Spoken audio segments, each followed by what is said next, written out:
Howdy and welcome to Roundup, a new project that I've been working on with Luther, 2SBS or 2SBs as you may know him. And it's a show that we want to put out that sort of brings everybody up to speed with where Oceanic Counter-Strike is at, both at domestic and international level. We want to make it as accessible and understandable for everybody viewing. And this episode that you're about to watch, we recorded on the 28th of January. But we'd also like to mention that going forward from now, it will officially be a show made in collaboration with Snowball Esports. Big thanks again to Luther and Snowball for helping this project materialize, and enjoy the episode. Well, howdy and welcome to Roundup. It's technically round two of Roundup because I've enlisted the help of a good friend of mine, 2SBS or Luther, however you may know him. 2SBs, plenty call me. There we go.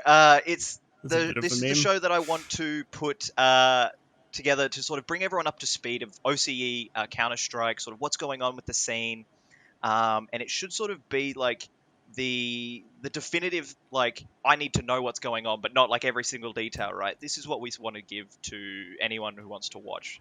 We'll cover some international stuff, but it's all about the Aussie players. It's about what's happening with, the X100 Thieves team or JKS. And we'll explain some of these things you might not know. We'll bring you up to speed. That's really the goal. So thank you a lot for joining me, by the way. I really appreciate it. I thought I did need to do this with someone else, and I'm glad I've got you on board. Yeah, absolutely happy to be on board. I really like this idea of having, just something to sit down and watch that recaps a lot of, because there's a whole lot of little individual things going on in the scene, right? There's all these little roster moves and all these little bits of news and stuff like that. And, it can be very hard to like stay on top of things unless you're constantly scrolling Twitter 24/7, like I probably do. But, but kind of figured like this is the perfect kind of format really to try and bring a real focus towards these stories in Oceanic Counter-Strike, because it is a very interesting scene to follow. A lot of interesting stuff absolutely goes down here. And, if you're in the loop about these things or you're just getting into watching OCCS, someone has just picked up the game recently and wants to see what the best of this country can do, well, you found yourself the right space. 100%. For anyone who did watch the classic episode 1, the forbidden episode where it was me just talking over a PowerPoint, I'm going to follow roughly the same sort of outline for this show. We want to start with what is the most important, hot off the press is the title, news that you need to know. And heads up, it's probably in the title, it's probably in the description. This is going to be very ESIC influenced, obviously. Yeah. It's very front and center at the moment in the region, but start it hot off the press, and then we will cover the rest of the news that's going on, because there will always be something, hopefully, but there typically is something really important that's at the forefront of the scene. And then we'll get to sort of the more generic news, or sort of the news that has to get covered. Off the top of my head, it's roster moves, it's announcements of events, people moving between orgs, all those bits and pieces that are sort of just important to cover. And then do a quick bit after that, some league and tournament information, pretty straightforward. And then we'll get to it later, but there's some feature content that we're going to hopefully jam in. Talked about that when we get to it, though. And then, wrap up the show, talk about, dot all the T's and cross all the I's, right? Yeah, exactly. That was intentional. Oh, yeah, for sure. But otherwise, that's basically, that's the intro, I guess. So, let's roll on straight forward into the ESIC news. Yeah, so... that's what everyone's been talking about, right? Exactly. You'd have to be living under a rock or not interested in Counter-Strike whatsoever to not know anything about this. But I think this almost transcends Counter-Strike in the sense that it will impact other parts of the region. But at its core, what's happened here is ESIC, the esports... what does ESIC? Commission. That's the one? Yep, that's the one. They have handed down some sanctions which involve bans on certain players within tournaments that ESIC are in collaboration with. Can you give us a rundown, give us a brief overview of what this means? Yeah, for sure. So earlier this week, we had ESIC drop the big bombshell a few days before the ESEA Premier season was to start, that formerly being known as the MDL, that 35 players from what I would consider the tier 2 of the scene mostly were going to be banned from competing due to betting related offenses. To be clear, they made this clear in their tweet. These aren't necessarily match fixing allegations, but they did say that it's highly likely that they will issue further match fixing charges based off the charges they issued on that day. So 35 of these players, right? That's for a start, that's a huge number. Definitely, like in itself. Yeah. When you're talking about a region where we have a fairly small talent pool compared to the likes of NA and Europe to draw the players from that will compete in our, top end, right? 35 is a pretty big number for these tier 2 players to just be banned for between 12 months and I think 5 years was the cap, maximum. Yeah, which is 60 months. Yeah. So 1 to 5 year bans for these, and these ranged from just bans for betting what looks like to be at all. Yeah. Up to placing bets on players betting on themselves to win. So, thinking they're very confident going up against another team and deciding just to place down a bet on themselves. So when they get that win, they'd get that bit of extra money with it. Something else on the line, I think, is what some of them put it as, right? Yeah. Some bans for apparently betting against their own team, which there was definitely some surprising ones there. And for I think one of them was aggravated ban betting against your own team. So that was the 5 year bans where it was repeated instances of betting against your own team. So these bans in that order ranging from 1 to 5 years. Yeah, well, a lot of this is so if you want to check it out, it's all in the official release from ESIC. But it's just so broad and sweeping, and it's kind of like, I'm not going to say revolutionary, it's not the right word, but we haven't seen anything like this before. And it's kind of sort of took us all a little bit by surprise here, because it's, you wake up, a lot of these players, and we'll talk about how it's been handled, but these players are saying, I had no idea this was happening, and now I'm banned for 5 years. So yeah, exactly. It's kind of this, like, where do you even begin to talk about the impact of something like this? Is what they're saying has happened? Is what the ESIC are saying, you've done this, this is why I'm banning you. Is this the way to go about it? Well, that's definitely what's been talked about. I would say the most about this whole thing was a lot of these players crying out, and I would say the majority of this list basically making some form of public statement saying they don't know what ESIC are on about, that the charges that they've been laid with were completely falsified or some kind of misunderstanding, right? And that these bans aren't as legitimate as they might seem to a first glance, and especially to someone who's just looking on from the international scene, for example, who will see this whole list and think, Australia, they're a bunch of match fixers, and and just take one glance without actually looking that. Well, for one of the big things that has been under hot contest is the fact that ESIC did not actually send out, at least not initially, to the players the evidence that they used to prosecute them. Yeah. So things like talking about which matches they were banned for betting on or anything like that. Now, there have been talks since, and ESIC are apparently going to be compiling these upgraded notice of charges to send out to all of the players. But we're probably not going to see any of that surface until sometime next week. So for the time being, the actual validity of these bans has definitely been thrown largely into question. Yeah. There's been a lot. So what I've seen post it happening, there was a lot of confusion, a lot of anger, outrage. Understandable. But post that, it seems that there's been a lot of dialogue with ESIC. At least they're willing to communicate. It's particularly through, I've seen a lot of stuff through MJ Carr on Twitter. That's how you say it, right? Yeah. I'm pretty sure I've that's just right. never had to say some of these people's names out loud before, so in my head I'm pronounced. Anyway, and revelations are sort of coming out about what all this means, but it doesn't sort of detract from the fact about how it came out originally, because Hmm. there are, I don't know, there's some of the stuff I saw where they're sending emails, right, that just automatically will rock up in people's spam because they're not delivering Yeah. sort of, I think, while we'll get to the actual bans, just starting from like point A to point B, ESIC have fucked it up a little bit. Oh yeah, no, 100%. I mean, even if hypothetically, and this is a very big emphasis on the word hypothetically, all of these bans were legitimate, right? Even if that's the case, the way they actually went about letting the players know has definitely been thrown around. In the actual Yeah, statement, I believe it said how they had told the players beforehand that this was going to be going out, but then you have some of the players posting screenshots of their email that they got through ESCA being forwarded on from ESIC. And some of these emails were within the minutes, if not at the same time, leading up to the actual public press release. yeah.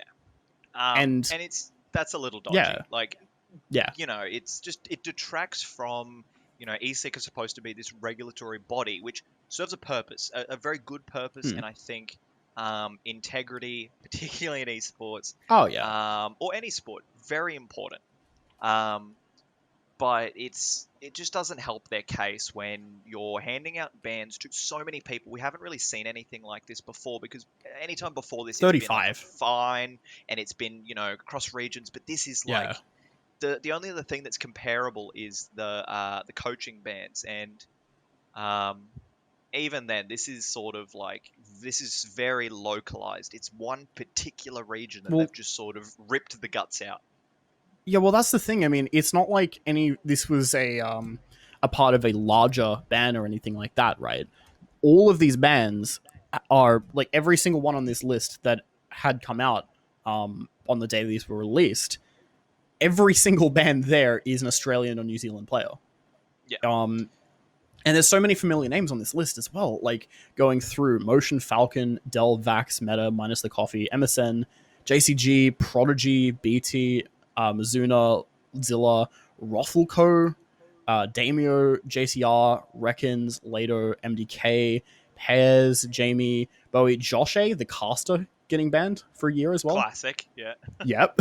Crags, Matrix, Kaylee, Noobster, Foggers, Tham. Tham, I mean, was definitely one that I think surprised a lot of people. One of the head LPL admins getting Yeah. banned. Habbo Hotel, Sammy, DZ, Watts, Jam, Gravins, Willie KS, and there were the two players as well that had already been banned. I think that was this. There's 7 other players on here that had already been banned, and then Yeah. two of them I had had their it in charges front of me upgraded. just before. Um, I don't know where yeah, I left it, but yeah. but Essentially, that's sort that's of, crazy. Like yeah. all of those names, like it's insane. Like It's it's rough because it's the entire tier 2 scene, and it's now, you're seeing it sort of get spoken about in different places. It's just what it's going to do in terms of ongoing impact. The ha funny that will happen on the first day is, look, 35 new Valorant players.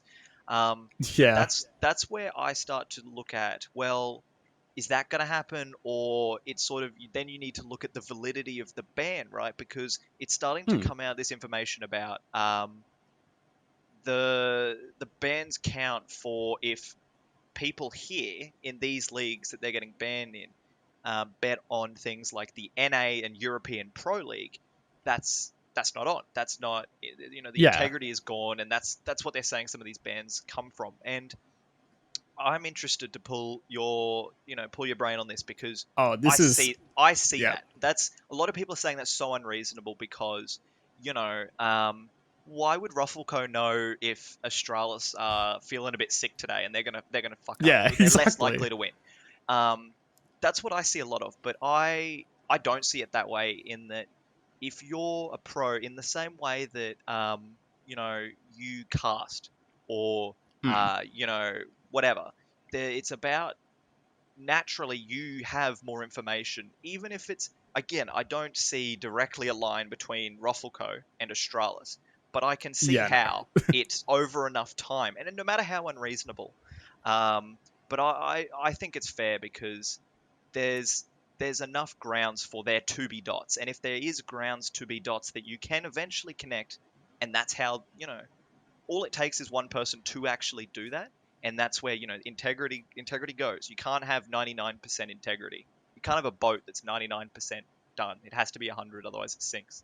So that's Yeah, my 2 cents on the ban. I understand that, but I see a lot of yeah, people sort of go either which way on it. yeah, and I'm definitely on the other end of this, of like Yeah, the field of like where people are talking about this whole thing, right? Um, the thing is, right, it's what I think is, just to put it plainly, it's bullshit. I think yeah, that the fact that players are being banned for, if this is true, anyway, like, because again, we haven't seen the actual evidence be put forward, but still, right? If it's true that a huge number of these 12-month bans and so on this list are for betting on North American Counter-Strike or for yeah, European CS, where it's the Pro League and you're just playing in ESEA Open. Like, some of the names on here hadn't even played their first match of Premier or MDL, yeah, like, old name, new name, but Foggers, for example, was 2 days away from playing his first match of MDL or Premier, right?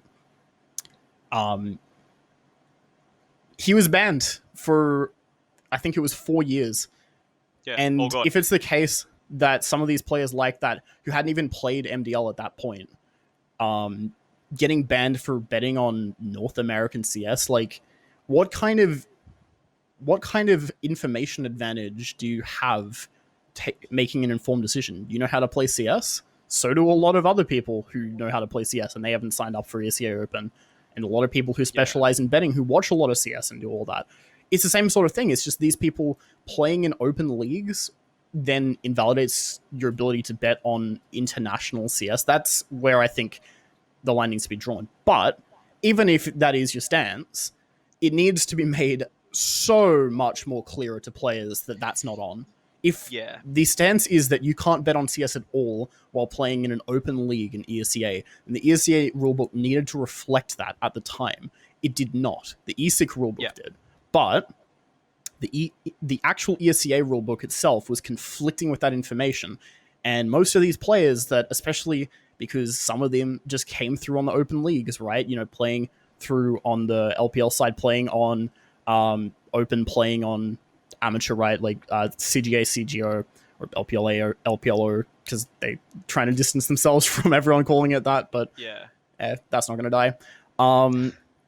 But regardless, all these players playing these open circuits who aren't going to necessarily connect the dots and think, well, hey, ESIC are monitoring me too, yeah. right? And think, that's the thing, is that if they're going to enforce a rule like that, there needs to be clarity before any of this goes down. I agree, and sort of to piggyback, like I see where we differentiate because we're the two sides of the coin on this, I guess. Yeah, And I know for there's sure. people who agree with me and people who agree with you.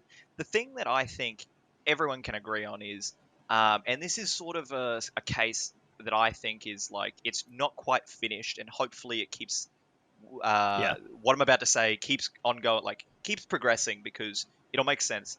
But it doesn't feel like things are being fairly sort of done here. And it Yeah. sort of, there's a sentiment that we're getting picked on as a region because we can't necessarily swing back as hard. And what I'm referring to is there's a lot of, I saw a pro player talking about this the other day.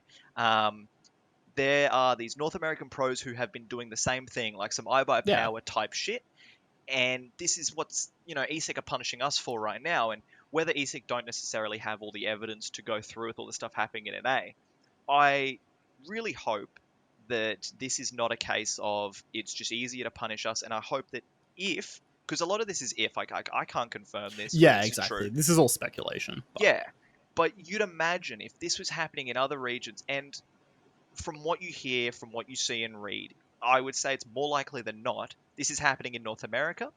yeah, easily. And 100%. it's unfortunate if that's the case to see us get punished first. But Yeah. I don't have any sort of direct line into North America or Yeah, no. ESIC, so Neither. time will tell. But if eventually they get to nailing the NA people and the stuff backdates all of this stuff, I'm going to be a little disappointed above all else because I like ESIC, I like what they do, I like what they represent, and I to some extent agree with these bans, but there's so many little things along the way that are withdrawing all of that support I have. Where if they just keep fucking it up, I'll agree with you. It will become bullshit to people like me as well. Yeah. The thing is that there's an obvious need for a regulatory body like ESIC to exist, right? 100%. Like, it's just the way in which they've gone about showing some of their conduct, especially with these bans, has definitely left our region in general very skeptical about what they're actually doing and how they're going. Yeah. A lot of people I've seen discussions about simply think that these bans are trying to extort money from these players because the appeal fees are $500. And while I don't necessarily agree that that's the whole purpose of, what they're doing, because it's not, but it definitely is something where it's like all these players haven't been able to fairly defend themselves, right? They haven't even been given the information that led to their bans or any way to know what it's actually for up until, again, probably sometime next week, those will go out. Yeah. I've seen complaints about players who have previously been banned stating how it's impossible to talk to some of these people and how it's incredibly difficult to actually come into contact with people at ESIC to start the appeal process and ask questions about these bans. The whole thing seems to be an issue of communication. I agree. It's not good if the region, if you're ESIC, you're the body that is ESIC, right? You don't want to rile up a community. You want people like me who see the purpose of ESIC, right? And you want the community to side with them, not what they've done. It's not good for the future when ESIC need to, like, if something happens and they need to come in, you don't want people going, oh, we don't like ESIC, we don't listen to them. And there's immediately so many rosters that are affected by this now, and you can imagine the hate and stuff that's getting exactly. We mentioned it before. It's tier 2 heavy. Do you like that segue, by the way? I'm gonna reference my own segues when they're good. It's tier 2. That's what we're talking about. There's all these teams. The ones that stand out to me, Vertex is the biggest one because Vertex had this storyline at the end of the year. They got to this IEM. Was it IEM Beijing? I think it was because there was all the good memes about that. Yeah, it was IEM Beijing Haiden. It was them winning I think it was the best of 3. Chiefs. Sorry, best of 5 rather, against Chiefs, a tier 1 organization in Australia with some star-studded players, right? Like this whole thing about them qualifying for this event over the top dogs or, a team that's close to being the top dogs in this region. If you don't count Renegades, that is. It sucks seeing these teams where, they had these storylines in 2020, a year that was already fractured, right? And Vertex 100%. Is at the front of my mind. Other teams, you recognize players from, and like Control. I've written Overt here. I'm sure you're a lot more in touch with this sort of level, but so many teams, if not all of them, are affected, right? In some way, shape, or form. So it's kind of I don't know, like it's indescribable the impact this is going to cause. Oh, well, 100%. I mean, for a start, right, you look at the rosters that are currently being impacted playing ESEA Premier this season. The first day of ESEA Premier this season, there was a forfeit win by Mako because the other team, I believe that was... I've got the Wikipedia page up because I'm very good at remembering these things, obviously. You can use that as an example. There's so much going on. You need to have Wikipedia open because it's just too much to remember, right? Oh, yeah, no. If it wasn't for HLTV Wikipedia, like, I don't think I'd even have a start in keeping track of any of this. Yeah. Like, there's just so many things. Yeah. But the first week, having Maker forfeit win against Control simply because, they had, I think it was 3 of their players who were getting banned, and Rooster just barely being able to get a game out. I think they just went for a lot of last-minute substitutions, and, like, correct me if I'm wrong, anyone in the comments, about what happened there, but I don't think I'd seen Rooster play with that lineup and some players that weren't really there with them, and then just going into it, because what can you do, really? I mean, I think everyone is just fielding for substitutes right now. Yeah. Um, and the problem with how big this ban list is that that field of people who can substitute has just shrunk. It's shrunk incredibly. I agree.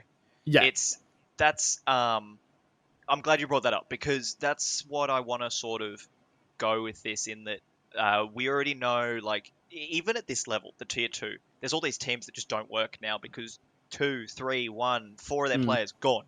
And even if you yeah, piece all that back together, you can sort of throw some teams together. You know, you had 10 teams, now you have four.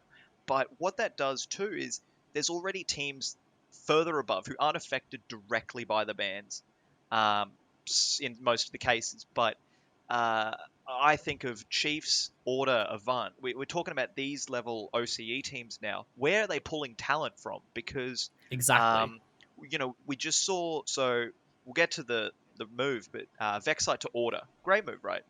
It's good, but Mm. Chiefs are now are without two players. And without Noobster, who was playing a lot with Avant towards the tail end of last year. Removing that from the picture, you've got two of our, supposed top teams in the region, and they need three players between them, and the pool that they can grab those players from has shrunk. So, what's does the quality of Counter Strike just drop? What's going to happen? Yeah, that's the thing, is that no one can definitively say, right? Like, Yeah, there's just been so much shock around all this that it's like now we're having to move on past the reality of, past the fact of, okay, these players pretty much making up spots on all of these rosters, right? And I'll pull in this fact as well. I saw the tweet from Two Tap Tony, shout outs to Tony, who pointed out very shortly after the ban that 12 out of 18 of the teams that had qualified for ESEA Premier this season, incomplete rosters. yeah, incomplete Yeah, rosters, and that because of the bans, among other reasons, but yeah, because of the yeah, bans. So now we're going to see this huge shuffle up, right? Where we're going to see players who, at the same time, it can be an opportunity for some of these players who had been playing in teams that are a bit lower to really show themselves and prove themselves for these spots by now that these spots are starting to open up, by getting themselves onto one of these teams and really shining. And at the same time, we could definitely see a push through of new talent. But the yeah, problem is that, well, we kind of have a limit as a region. We're a pretty small region overall, right? yeah, 100%. When you take out 35 of these players that arguably so many of them could have moved up, like we saw the story of Ruffleco throughout the last year of how he'd really turned himself into this star-studded player that I think many people in the scene really thought would actually go very far, maybe land himself a spot on one of these Yeah. top orgs at some point down the line, right? And now he's been banned for 12 months, and, well, he's just announced, and we'll get into that in a moment, but that he's retiring from CS entirely. If you're these top teams, like if you're Avant, if you're Chiefs, where are you going to pick players? Because off the top of my head, if you take out all the classic, um, the politicking bullshit that sometimes happens with Yeah. rosters, I shouldn't say bullshit. Sometimes it is legitimate problems, right? But where do you Yeah, go? of Because course. off the top of my head, you've got some players from the Vertex lineup. Um, Mm. I don't even really know where you go next in terms of like going down the ladder, right? But Yeah. uh, who who are you pulling players from? Like, I just don't know what's gonna happen. Like, I feel like we're just gonna end up with like some players who were on a team and they're just gonna try and integrate them in and catch them up. And as long as they've got, as long as they're a sharpshooter, which seems to be what people look for a lot, Yeah, 100%. they're just gonna end up on a team. Like, do you think there's any clear cut players who sadly will benefit from this? I mean, look, I don't know about specific names or things like that, because the thing is that with these spots being opened up, is that there are many of these players that just haven't been noticed as well, Yeah, that have been playing, that have been kind of floating around rosters, or might come through in the next open season. Like, I think this season right now, we're not going to see that. It's as simple no, as that. Like, you can pretty well write off a lot of the results and a lot of the things that will happen in this season of Premier. yeah, Um, Primarily because, yeah, these bans just go that far. But 100%. the thing is that in the future we will start to see, some ECA rosters starting to band up and actually qualify for Premier in the next season, where some people are going to start to take opportunities and just run with it, right? Yeah. No, That's 100%. just the inevitability of what's going to happen with this. But regardless, right now, if we're talking in the short term, this is just going to be a bunch of people swapping players back and forth and trying to find pieces that fit.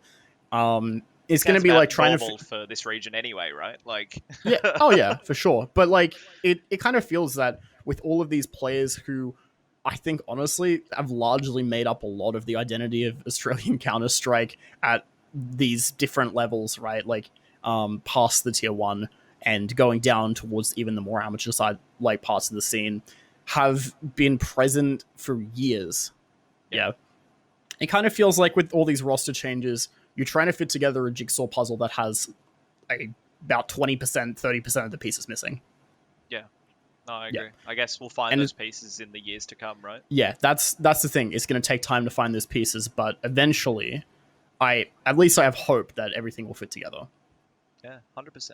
I guess we'll hard pivot into something a little more uplifting, but still on the rosters, right? We spoke about it before. Vexite to Order. How do you rate this? I mean, look, Vexite has absolutely been showing himself as quite this eager young talent in this region for quite a while. He's been able to show himself on Chiefs, I would say very well for his debut on a tier 1 organization roster, right? And it's such an impressive achievement for him, even the fact that, like, I mean, bear in mind, he was 15 when he was signed to Chiefs first. That's crazy. Like, that is insane to, at 15, not even be able to compete in all of the tournaments that Chiefs were looking to get onto that roster, but then to go from there to Order, I think it's a pretty big move. And I think that with the absence of Alistair, which we'll talk about in a moment, about the rumors surrounding all that, but with his absence on the Order lineup, I think Vexite definitely could step up as well with all these things happening. 100%. The alley move is interesting because it's not official where he's going. It's probably Renegades. It's not yet official, but like everyone's saying, based on all the reports, if you his the top half of the puzzle, we have all the pieces. People are trying to work out where they go. It looks like he's going to, if the Dexter to mouse works, then Ali obviously leaves Order for that upgrade, right? It's interesting because Order looked not untouched. Like they were the definitive second best team for me last year. I'd agree with that. I would definitely say Ali was their best player. I got to speak to him at the end of last year, just sort of about what's going on, and it was the usual sort of Order. We're going into next year, we're focusing on that, and they'd had a couple wins against Renegades, which was sort of like no one thought that could happen. But what I thought was really interesting is that Ali was at least very confident because he said, I can pull up the quote, but along the lines of he's sort of been playing with a lot more confidence lately, and he's been feeling really good, and he felt like, you saw it in his play. His play was a result of that confidence that he was feeling. So regardless of where he ends up, he's going to be well because he's Alistair. He's been around for ages, but 100%. He'll probably end up on. We'll assume he's going to end up on Renegades. The issue is he was talking to me about he's feeling great about hitting his shots, playing really confidently as an AWPer. And the issue on Renegades is you've already got Sicko. So unless there's more moves that aren't out and about yet, if you just sort of take what we've just said as, well, we'll just make that the assumption. What happens there? Because I feel like you've got this, you're just trying to shove this puzzle piece in, right? Like, I feel like this could be a lot better for Order than it is for Renegades. Yeah, well, Vexite to Order, like, firstly, reiterating, that move in itself is just so insane, right? I think it's a really great move for Order, given the fact that Alistair's departing, and Ricky's going to be picking up the orb.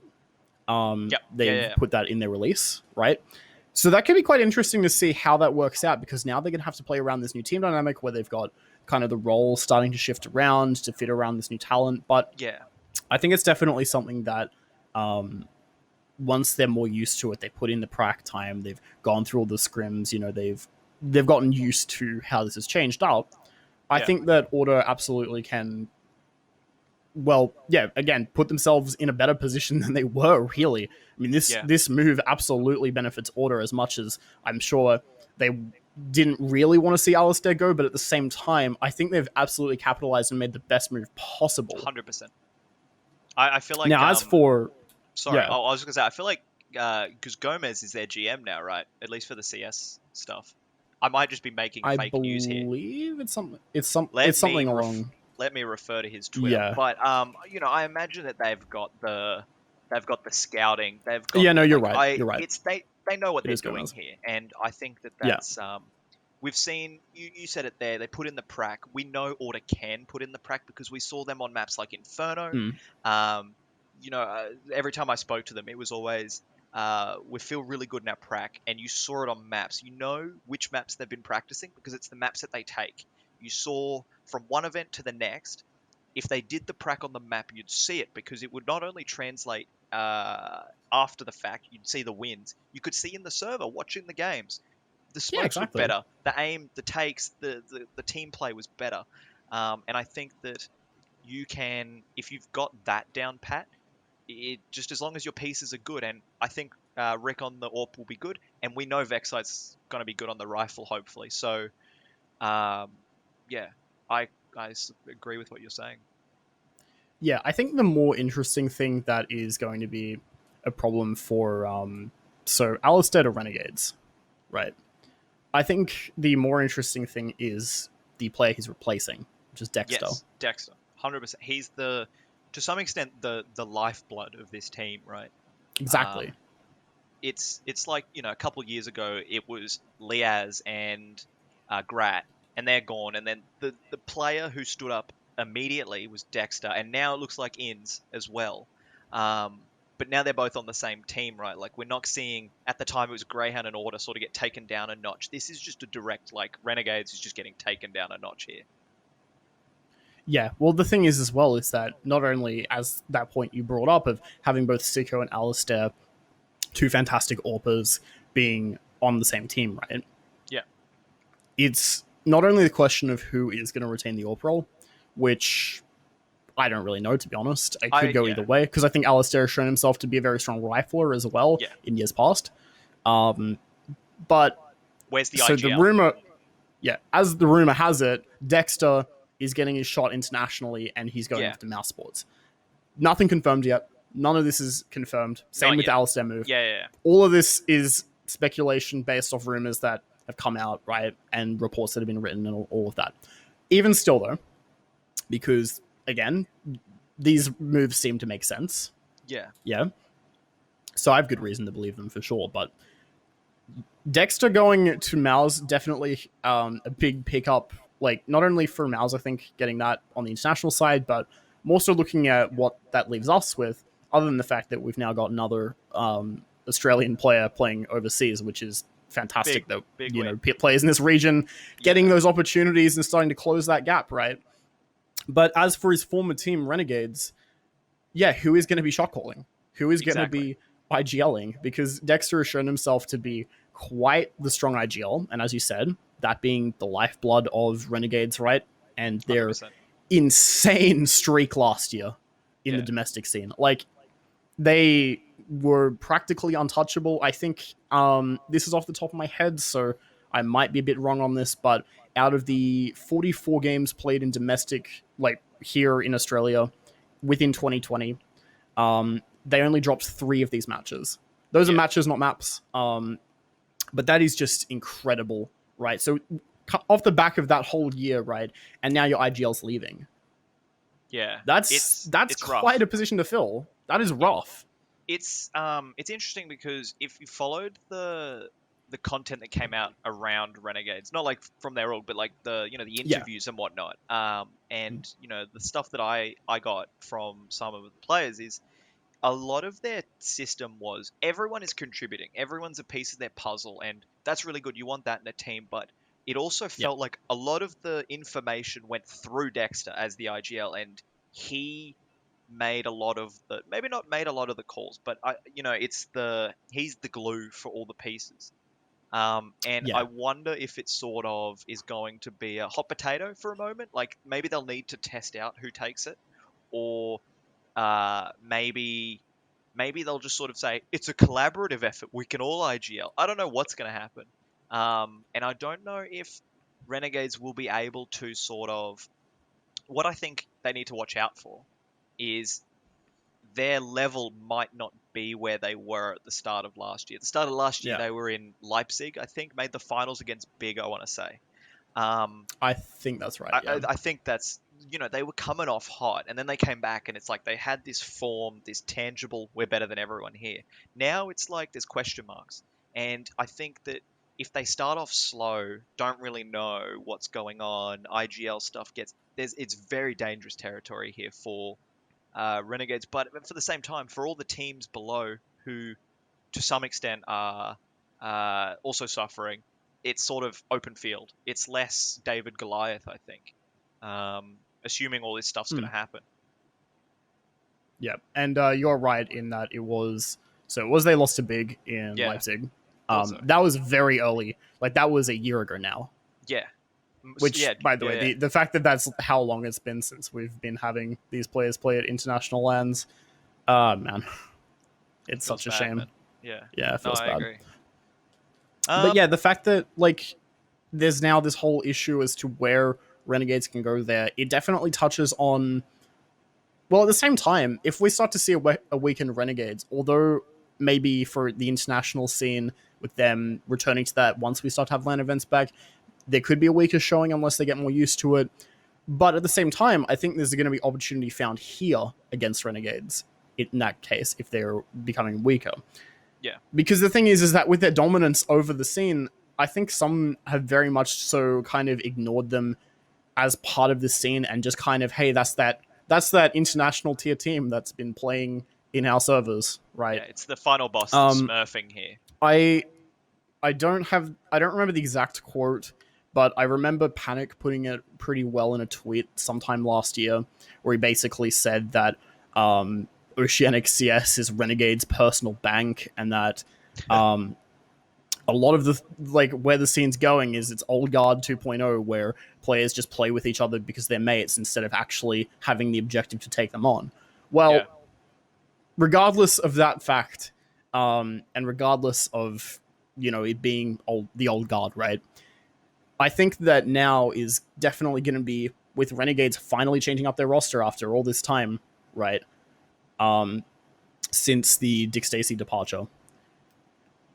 If that's the case, that this is going to be a kind of awkward transition for Renegades, and that opens up the if that opens up an opportunity for some of the teams here, then if teams start to seize this opportunity, it could definitely lead to a lot of interesting results here in the local scene. Yeah, I 100%. Well, think. if it bleeds, we can kill it, right? So hopefully Mm, teams get on that opportunity. yeah, exactly. Let's moving forward. Yep. Because outside, I think that's a good way to sort of encapsulate all the news there that we've got going on, roster wise, ESIC Yep. wise. But that leaves us with some events and some tournaments and some leagues, right? Mm. We'll start with the leagues. So ESEA Premier, I think that's what it's rebranded to now. That's Yep. So formerly the replacing, MDL. yes. Yep. Well, that's or has gone ahead. As in, we brought it up. It started a couple days ago, despite all these teams that just don't have rosters Yep. together, need to sub. Whereas the contrast is we have the LPL, which is postponed its sort of schedule to sort of while it supports the ESIC stuff. I believe I saw a statement from them, Yeah. and they We'll want to get work into with that in a ESIC in sec. that But sense, but they appreciate that the teams need to find some time to work out what's going on so that the league can run better. But then also not under the same constraints of ESEA Premier in that there's technically, if you remove COVID, there's spots in Premier for overseas things, and yeah. those overseas things can't just be pushed back for us. You know what I mean? So Hmm. that's why that's happening. But what does happen now as a result? What's going to happen in LPL, do you think, and what's going to happen with Premier? Because I think Premier's just going to be a mess. I think there's going to be a shitload of forfeits this season. Oh, yeah, no, there's going to be a shitload of forfeits. But, Yeah, well, let's start with talking about Premier, right? So, I believe it was the 24th that the bans were handed down, yeah, and Premier started on the 26th. yeah. That's not a lot of time, in case you're not aware, between No, 35 players from the tier 2 scene just getting gutted, just getting removed completely, right? Like, this is absolutely was the gutting of the tier 2 scene as a result of the Premier Division in Oceania, right? yeah, So, immediately from that, there is so much to happen as far as rosters go, as far as filling those gaps, as we just talked about, right? But ESEA is charged forward. yeah, I kind of had a feeling that, maybe something would happen, or I kind of thought, hey, what if ESEA delayed the start of Premier in this region because, I mean, look at what has just happened to this region. That has not yeah, happened. That they have not taken the LPL approach to it. They've just decided, what, the rest of, because again, they're not like LPL ESEA. They run leagues in other regions as well. They've got yeah, North America and Europe and all the other smaller regions to worry about too. So they've had it all start at the same time, of yeah, course. That has absolutely led to what I would believe, I think, a doubt being cast over a lot of the results coming out for this season. yeah, And, well, obviously that's going to be the case. I mean, look at what has happened.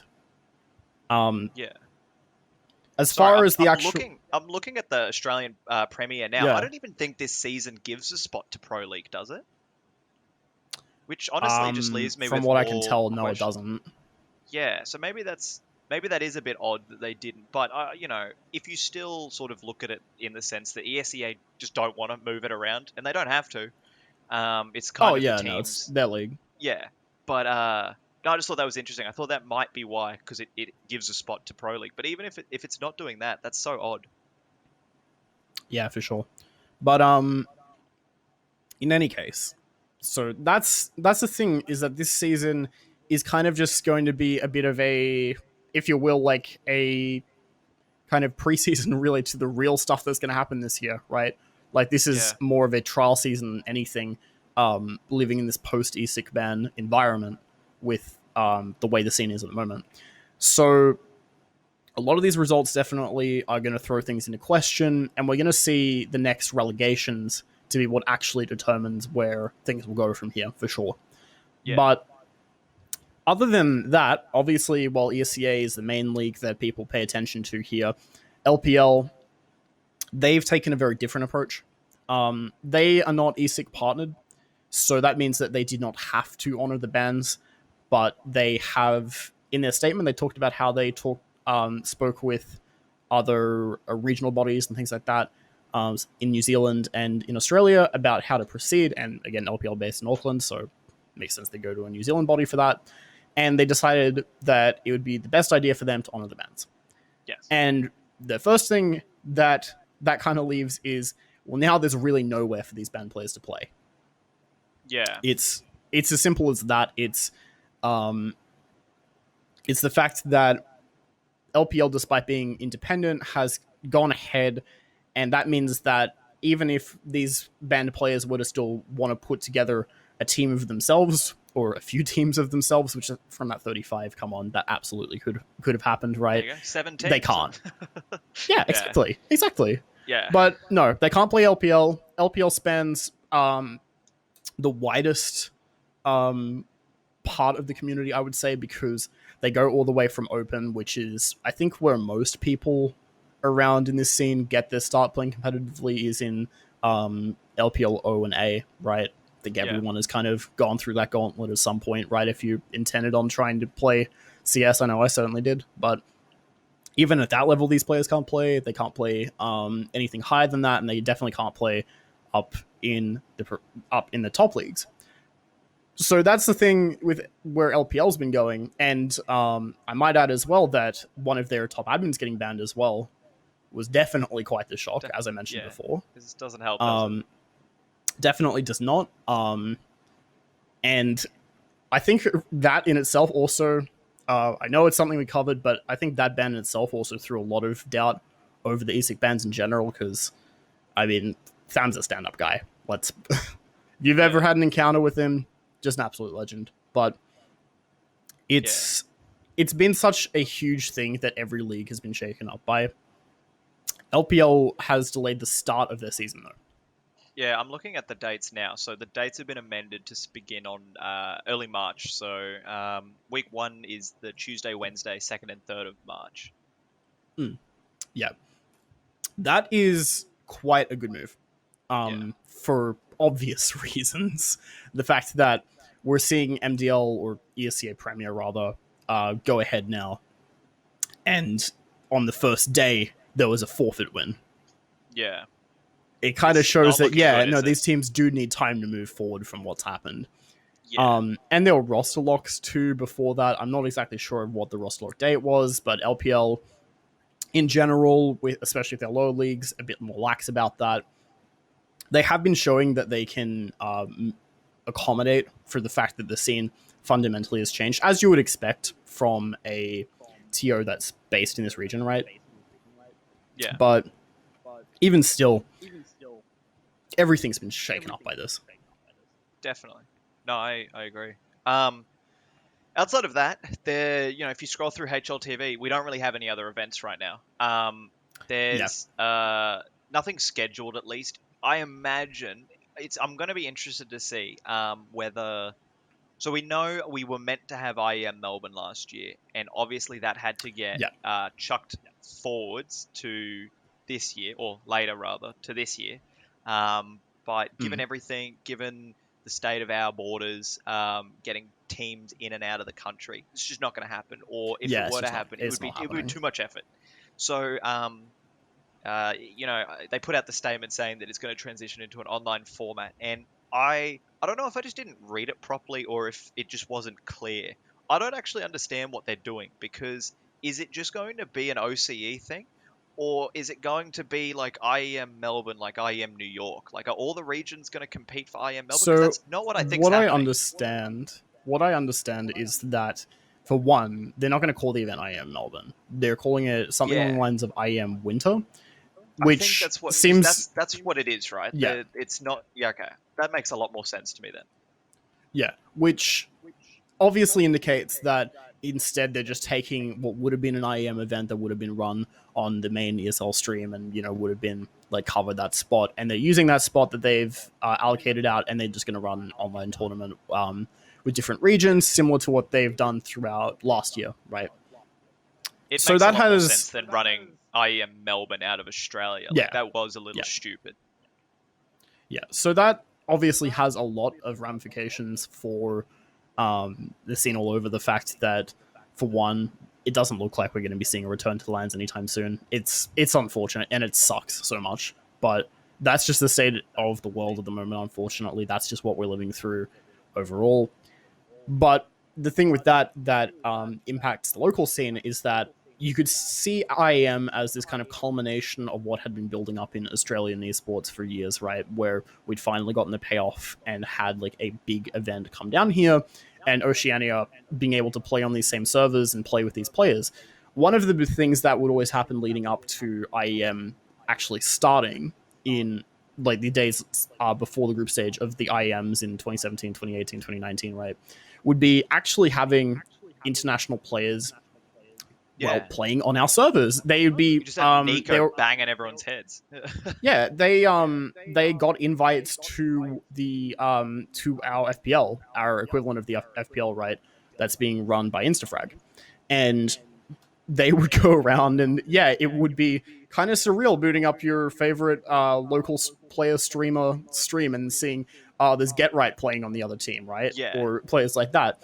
But other than that being surreal, the fact that it was just having these players locally was in itself experience for our local teams and our local talent. And all of that with this not going through is gone. Yeah, definitely. At least until next year, if we see another event, which hopefully we do. 100%.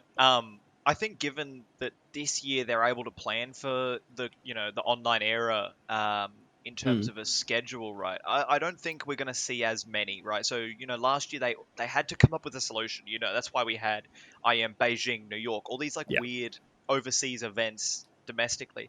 I think a lot of that's going to get scrapped and culled, and I think we're not going to have as many chances for events here this year. Um, maybe not. Well, maybe not run from ESL. So that's something that fingers crossed doesn't happen, because that's like we're getting kicked when we're down, man.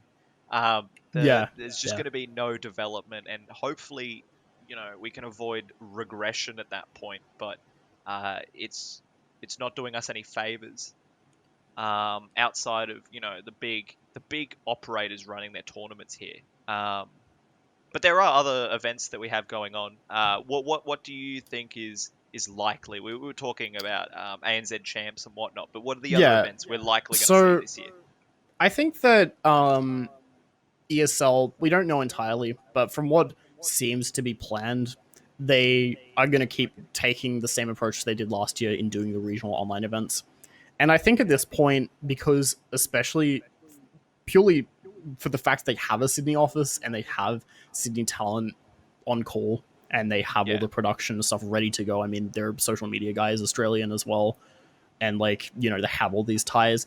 I think it is quite likely we're going to see the same thing as we saw throughout this year, where it is going to be OC getting events, but like kind of tied with a smaller prize pool towards these yeah, online events, like being run in multiple regions, and we get our own division, right? yeah, I do think that is likely, but what seems to be laid out by the schedule that they put out so far is that they're going to move away from naming it after their actual events, like I am Melbourne, I am New York, stuff like that, and they're just going to move it to calling it after a time slot or something else, because it doesn't really make sense to call it yeah, I am New York or whatever, right? yeah, If it's going to be like that. So that's the first thing. Um, the second thing as well is that I think we're going to be able to see more stuff happening within this region that we've seen prior. So again, ESL ANZ champs, I think is a really good opportunity for this scene in general, because it's kind of a tournament structure that runs alongside everything else, right? But unlike something like MTL, um, it has professional uh, it has professional studios and things like that going through the production because of the ESL Sydney office. We've got our top line of commentators and analysts and stuff in this region working on that product. And I mean, if you've watched any of ANZ Champs throughout last year, it's so polished. It really yeah, is like 100%. a very polished product. And I think it is probably among the top of where we've seen in this region. And prior to last year, we saw the AUNZ champs rebranded as ANZ champs, culminating in land finals and stuff like that, right? Where they'd get, I think at one point here in Brisbane, they had down at Supernova, they had land finals. I Yeah, remember watching Chiefs versus Greyhound like a couple of years back that's a there, and like, throwback. Yeah, yeah, that's a throwback. And all of that, and like now obviously we don't have these land finals, and speaking of land finals, LPL did that too for their top leagues. Just gonna throw that out there. Whether or not we get land finals back again really depends. I mean, it's kind of out of, I think everyone wants land finals back, tiers included. LPL was trying to get ones in Auckland done for some of the last seasons last year, but because of COVID restrictions, weren't able to follow through and had to cancel. But I think we could pray things get better. Just in general, we could yeah. see a return to local lands and tier one lands based off these online results. So that's something that we could be quite hopeful for. Yeah. Optimism is key, I guess, in Yeah, a yeah. post-COVID reality. Post Um, COVID, post ESIC bans, what's left of yeah, the Oceanic scene we reality. we truly live in a society. Uh, Yeah, cool. Well, that I think that totally. really that covers all the league and tournament stuff. Here we would usually or plan to pivot into something that's like a feature piece. And what I sort of to extend on that that I brought it up at the start is where we can, we would like to sort of do some extra bits and pieces. And we'll make it clear you can skip it if you don't want to. But the two of us do lots of we watch a lot of Counter Strike. Every now and Yeah. again we'll talk to some players and whatnot. So we were going to use this as an opportunity to say we want to, we've watched a really fun game. Talk about Order before, how they are really good on Inferno, and you can tell the difference between when they're practiced and when they're not. We might spend 15 minutes, 20 minutes, get in the server and sort of show you guys that. Obviously, we didn't have one prepared for this, but we knew that in advance. We weren't trying to, but it's going to be a segment that keep an eye out for. We might get a chance to talk to some players, so it might just be, a short interview with one of the players, but definitely going to leave room here in this. So if you guys have any suggestions of what you'd also like, comment, add us on our socials and let us know. Twitter's right there on your screen. Exactly. Just saying. Just saying. So yeah, that's essentially that. But post that, would sort of that's the schedule for the episode. So I guess we'll begin to wrap it up there. We've done the social plug. Make sure you check that out because for sure. I imagine we're going to keep making this because we like to make this content, right? That's the reason we're making it, because before it is also something for people to look at and go, this is my dose of Counter-Strike. It's also just for me. It's a good reference for me to look back and go, okay, yeah, got to go check week 2, ESIC bans, what happened? And I think if it's good enough for me, it's good enough for everyone else, right? So keep an eye out for future episodes. Hopefully we'll put something together soon because there's a lot of stuff we missed. I'm sure you have some bits and pieces you want to talk about. It's the ESIC stuff has really cast itself currently, but Extremum, the X Thieves lineup are there. That's definitely something to talk about. More about the Renegades when more sort of moves happen. JKS on Complexity, there's a lot of news going on there, and I didn't even put it in my notes originally, thought about it halfway through the show.